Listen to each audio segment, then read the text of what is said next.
السلام عليكم ورحمة الله. ازيكم حبايبي؟ عاملين ايه؟ النهاردة بقى هنعمل معاكم الحمص اللي بيبقى موجود في المطاعم بتاعة الفول والطعمية. بيبقى موجود عند اغلب المطاعم بتاعة الفول والطعمية وكده.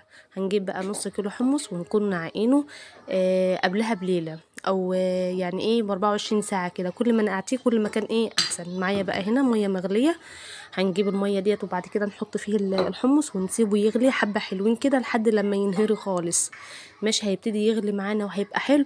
وانت بتشتري الحمص ما تنسيش تجيبي الحبايه اللي هي الحبايه الكبيره، بلاش الحبايه الصغيره، عشان الحبايه الكبيره بتبقى حلوه معاكي وبتبقى سهله في السوا بسرعه، وبرده بتديكي نتيجه افضل.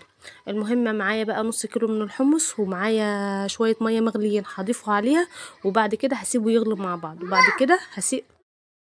هنا بقى يا حبايبي كنت بشيل الريم اللي هو على الوش بتاع الميه. مش عارفه بقى الكاميرا عندكم واضحه ولا مش واضحه. التصوير بصراحه ما كانش حلو خالص. المهم بعد كده انا هاخد الحمص بعد ما ينسلق هضربه في الخلاط. معلش انا نسيت ان انا اوريكم ضربه في الخلاط، بس ده القوام الكريمي اللي هيكون معاه. وهنا بقى كنت بحاول طبعا اعمل اي شكل زي بتوع المطاعم، وبرده منفعش. بس مش مهم الطبق ده انا كده كده هغيره وهوريكم برده في الاخر يعني شكله هيبقى بس هو القوام معانا بيبقى قوام كريمي كده بالطريقه اللي حضرتكم شايفينها كده.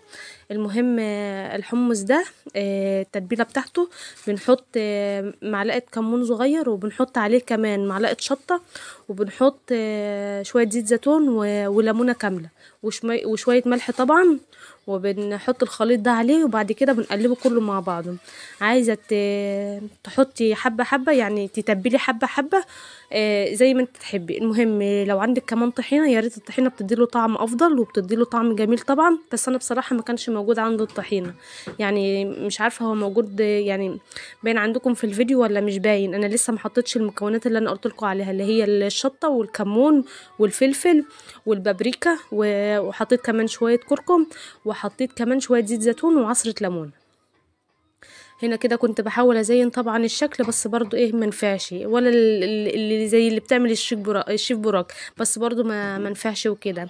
المهم انا حبيت بقى ان انا اعمل اي حاجه. هتشوفوا برضو انا خلاص يعني شلت الطبق ده عنته على جنب، وعملت بقى الخليط اللي كان باقي.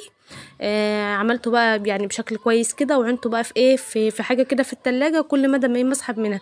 بس انا هجيب طحينه واحطها عليه، لانه بصراحه طعمه بالطحينه اجمل بكتير، يعني غير لما بيبقى طعمه كده.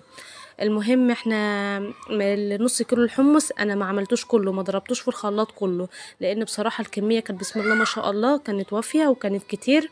فبرضه عشان ما تهدريش في الحاجه وتفكري ان النص كيلو كل ده، لا انا ما عملتش النص كيلو حمص كله. انا عملت تقريبا قسمت النص كيلو على مرتين. فرزت الباقي في الفريزر، وضربت النص التاني حطيته في الخلاط. وانت بتزيني بقى يعني، وانت بتقدمي الطبق الحمص ده انت وذوقك يعني.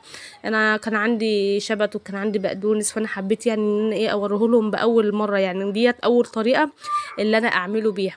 هوريكم برضو التزيين الناحيه التانية. ده الصوص اللي انا كنت بقول لكم اهوت اللي انا عاملاه، اللي هو الكمون والزيتون والملح والفلفل والبابريكا. ودي كانت